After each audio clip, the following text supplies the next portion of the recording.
Hi, I'm Valerie, and I'm talking to you about my October reading wrap-up. So in October, I read 3 books. I read Solutions and Other Problems by Allie Brosh. She's the author of Hyperbole and A Half, Unfortunate Situations, Flawed Coping Mechanisms, Mayhem, and Other Things That Happened. That book was published about 7 years ago, and it was remarkable.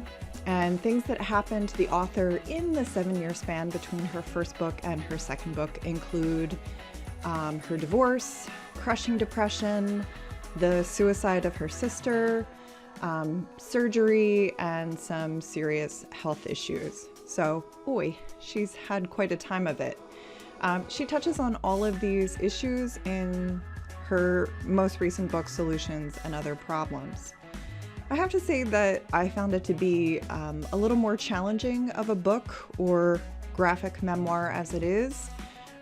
She has really beautiful stories and focuses on sort of the absolute weirdness of life, especially her interior life. One of my favorite stories in it is her tale of stalking and stealing random jizz from her neighbor as a child. In all honesty, I liked it substantially less than the first book, but I do appreciate that it was very raw and honest and at times almost painfully funny, so I definitely recommend it.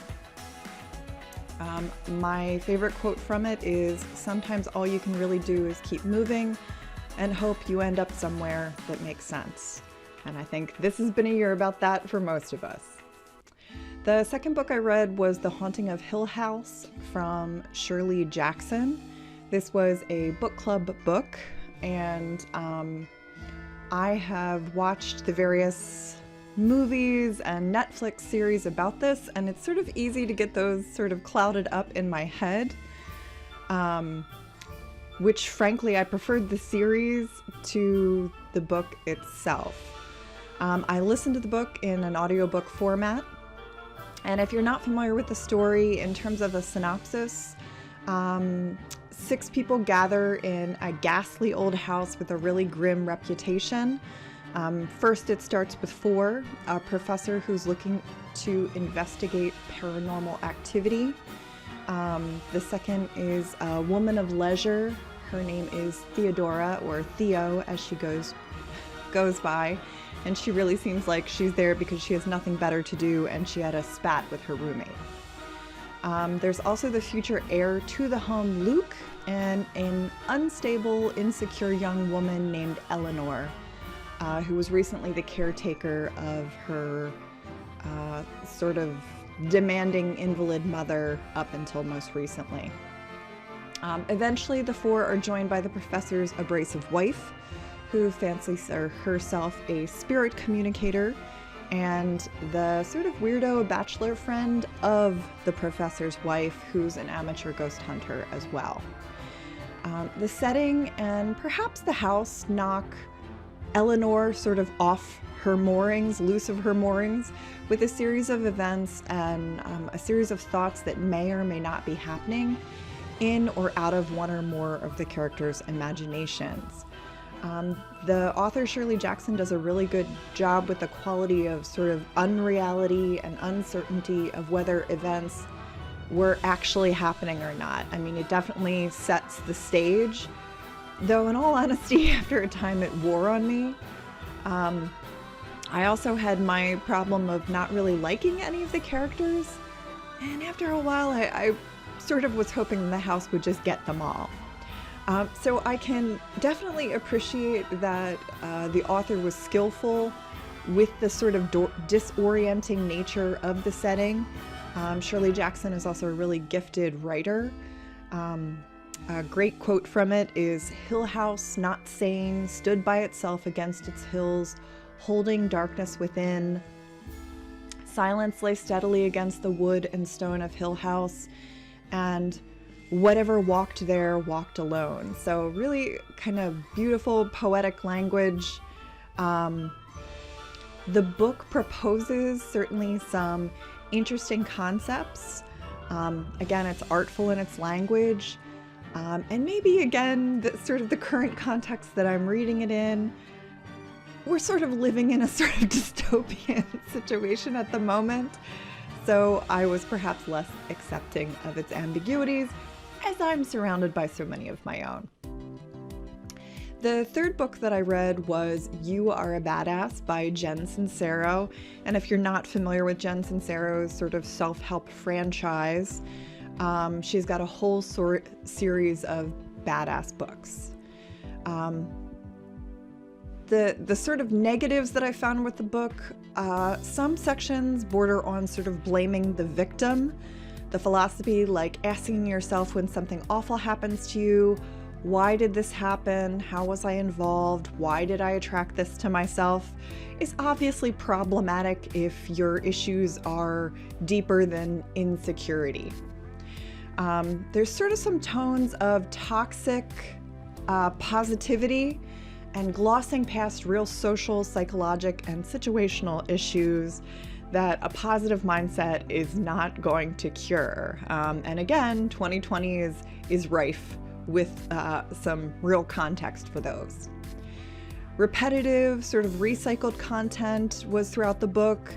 I really struggled with the connecting to source energy and sort of the secret style positive vibrations and that the author refers to, and the related terminology.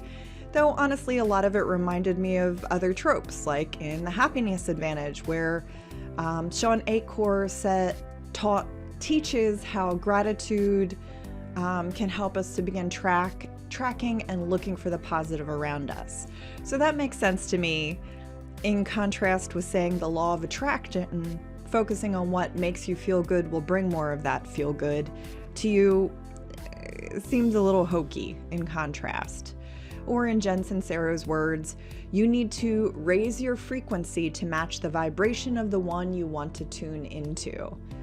Again, I'm not sure if maybe I'm just quibbling with semantics.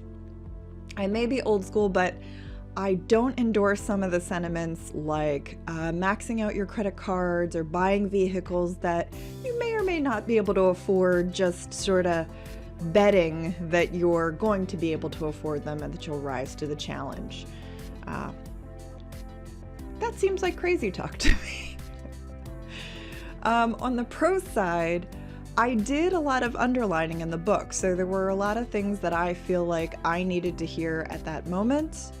At the most basic, I feel like the message is to get out of your own way, put in the work to decide what you want, really take a look and examine the underlying stories you tell yourself and excuses you create that keep you from pursuing it.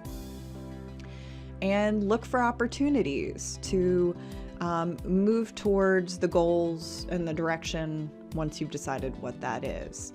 You know, keep at it. Persistence will eventually get you where you need to go and where you want to go. And that seems common sense to me. Oh, and love yourself. That's throughout the book. And I think that's advice most people could use. Like I said, I did a lot of underlining in the book, and some of my favorite quotes, I enjoyed going back and looking through these again. One of them is, what other people think of you has nothing to do with you and everything to do with them. Similarly, it's none of your business what other people are doing. All that matters is that you're enjoying yourself and pleased with what you're creating. The only failure is quitting. Everything else is just gathering information. And I think that's a great way to look at things. It's not your fault that you're effed up. It's your fault if you stay effed up.